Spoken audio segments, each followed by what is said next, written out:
Sayyidina Abu Bakar As-Siddiq setiap kali menyebut nama Allah, badannya langsung bergetar. Dia tidak sanggup mengeraskan suaranya. Maka dikenallah Sayyidina Abu Bakar As-Siddiq, zikirnya lembut. Dalam bahasa Arab, az-zikr al-khafi atau sirri, zikir yang sir, yang lembut. Karena dia kenal siapa yang dia sebut. Tapi Abu Bakar ditanya, apa yang disebut ma'rifat, mengenal Allah?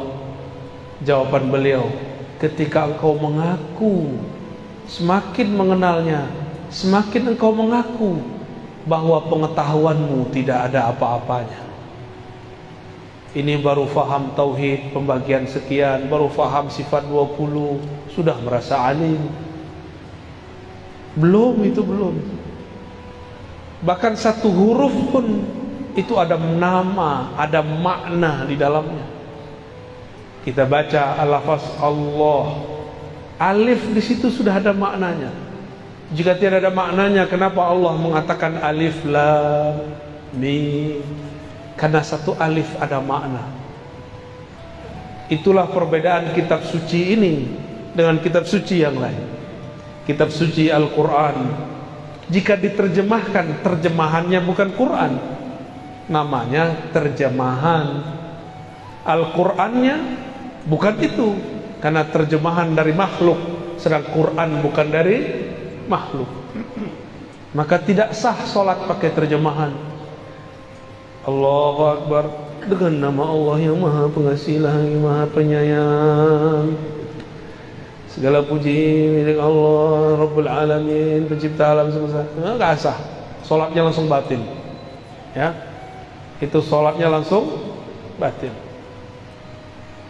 Al-Quran turun dari sananya sudah bahasa Arab, maka dapat dipastikan gak usah pakai hadis palsu. Bahasa langit, bahasa Lauh Mahfuz, bahasa surga, bahasa para malaikat, itu bahasa Arab yang murni. Cukup ini. Bahkan Allah pun berkalam-kalam dengan hambanya dengan bahasa Arab. Dalilnya apa? Allah turunkan di arasnya surat Al-Fatihah.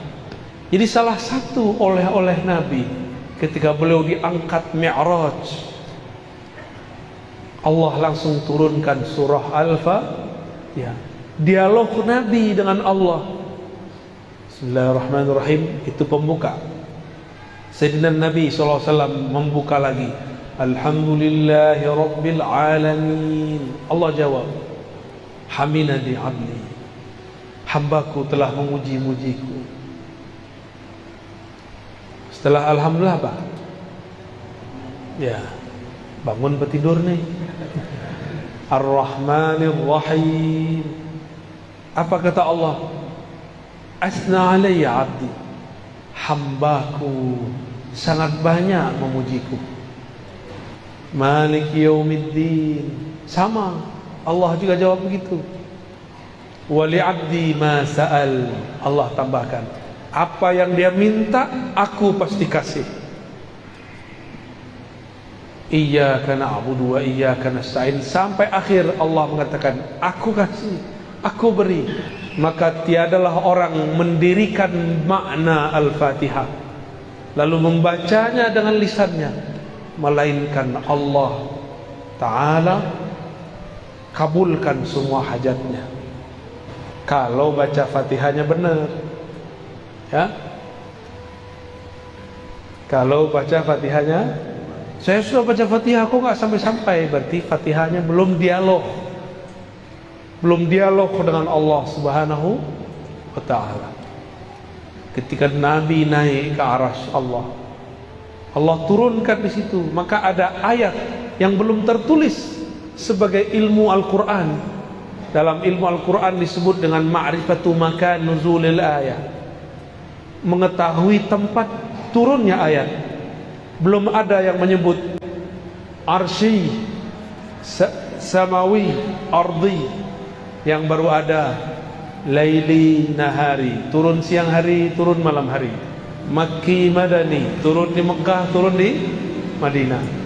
Tapi kita tambahkan ilmu Quran di akhir zaman, ya, bahwa Al-Fatihah adalah ayat arsy, ayat yang turun di arsy Allah Subhanahu wa taala. Itulah yang dibawa. Oleh karena itu solat hanya sah dengan Al-Fatihah. Jangan debat lagi kalau ada imam baca atau tidak. Jangan debat lagi. Nabi cukup mengatakan, la salata liman lam yaqra bi Fatihatil Kitab. Hadis Bukhari dan Muslim. Tidak sah salat kamu sampai engkau membaca Al-Fatihah. Mau imam makmum sama, namun adabnya imam dahulu baca baru kita baca. Kenapa? Karena munajat dialog ini tidak bisa diwakilkan kepada imam. Meskipun ahli fikih bilang bahwa kalau imam baca cukup bagi makmum, betul, itu jaminan. Tapi jika dia seorang hamba, dia harus berdialog dengan Rabbnya. Maka saya termasuk orang yang sangat kagum dengan mazhab Imam Muhammad bin Idris Syafi'i. Beliau berdasarkan hadis ini mengatakan, mau imam mau makmum wajib baca Al-Fatihah, karena dialog munajat hamba tidak dapat diwakilkan kepada seorang sahaja. Jadi gak usah debat, Pak. Debat itu belakangan, hadisnya tidak ada perdebatan. Yang tidak boleh baca keras-keras di belakang, atau baca aja lebih dahulu dari imam. Itu yang tidak boleh. Jadi dialog di arah sana bukan dengan tasyahud yang kita baca at-tahiyatulillah.